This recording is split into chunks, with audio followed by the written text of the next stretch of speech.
हम जिसको भी मानते हैं, कोई हनुमान जी की पूजा करता है क्योंकि उनके हनुमान जी में श्रद्धा है, कोई राम जी की करता है उनके मतलब परिवार की करता है, कोई शिव परिवार की करता है तो खाली शिव का ही भक्त है, कोई सिर्फ गौरी की करता है तो सिर्फ कोई गणेश जी की करता है, कोई किसी की करता है। और कई लोग ऐसे भी होते हैं जो मानते तो एक ही हैं लेकिन मूर्तियाँ सभी की रख लेते हैं, है ना। ऐसा भी होता है ना, देखा होगा आपने घरों के अंदर कि बहुत सारी मूर्तियाँ उसमें रखी होती है ना।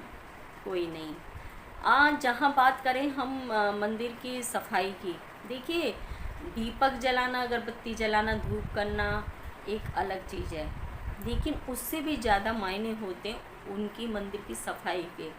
ठीक है, वक्त वक्त पे आपको मंदिर की सफाई करते रहना चाहिए, गंगा जल में स्नान करवा के उनको जो भी कुछ है वो करके। देखिए वो उनको आप क्या देंगे, वो तो भाव के भूखे हैं।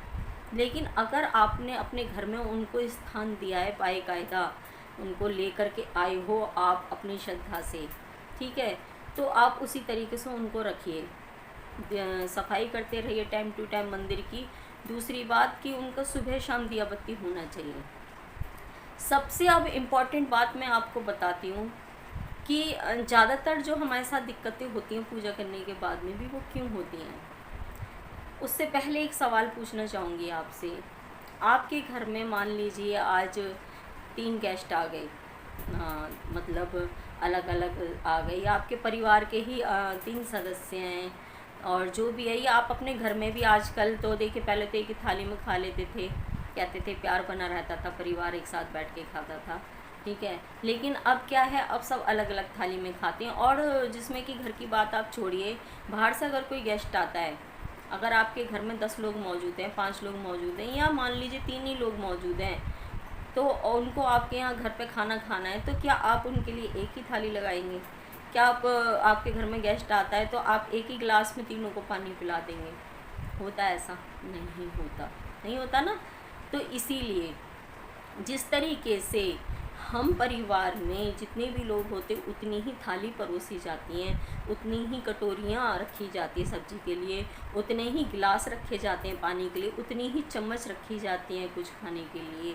इसी तरह से, बिल्कुल इसी तरीके से, आपकी बात अच्छी तरीके से समझ में आ जाए इसलिए खुल करके समझा रही हूँ, इसी तरीके से हमारी पूजा भी होती है। समझना मेरी बात को ध्यान से, इतनी बात तो आपके समझ में आई गई होगी जो मैंने अभी आपसे बोली।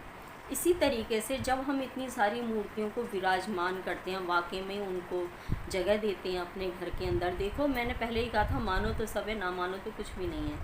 आप सबको लिया है, शेरों वाली को भी आपने बिठा लिया, शिव का परिवार भी आपने बिठा लिया, और राधा कृष्ण भी आपने अलग से बिठा लिए, ठीक है। आपने सभी को ही अलग अलग बिठा लिया, शेरों वाली को अलग बिठा लिया, देखिए सब अलग अलग अवतार थे, ठीक है। हनुमान जी को आपने अलग बिठा लिया, ठीक है। साईं बाबा को आपने अलग बिठा लिया, अपने घर के देवी देवता अलग हो गए, पितर अलग हो गए, वो तो एक चीज़ अलग है, ठीक है। आपने भगवान जी को सभी को अपने घर में जगह दे दी। लेकिन जहाँ बात आती है दिया करने की, दिया कितने जलते हैं? एक, सिर्फ एक दिया जलता है मंदिर में। इतने सारे भगवानों की आप जहाँ बात करें, हम आपके आपने सबको विराज दिया वहाँ पर, आपके यहाँ गेस्ट आए तो आपने थाली अलग अलग लगा लिया ना। लेकिन वो सृष्टि जिस ताकत को आप मानते हैं, जिनको आप भगवान बोलते हैं, जहाँ उनकी बात आई वहाँ आपने एक ही चिरागी में सबके आगे हाथ जोड़ दिए। क्यों? ऐसा क्यों? देखिए मैं इस चीज़ को नहीं कह रही कि आपकी अगर बस में नहीं है तो आप कहाँ से करेंगे, मैं भी यही समझा रही हूँ कि आपके अगर बस में है तो ही आप सबको रखिए, नहीं तो सिर्फ़ और सिर्फ आप एक ही जिनको मानते हैं सिर्फ उनको रखिए। नहीं तो अगर आपने जितने भगवानों को विराजमान किया है अपने घर में, आप सभी को ही विराजिए अपने घर के अंदर, बहुत ज़रूरी है। सभी को विराजने के बाद में सबके लिए दिया अलग अलग जलाइए, बिल्कुल सबके लिए दिया अलग अलग जलाइए।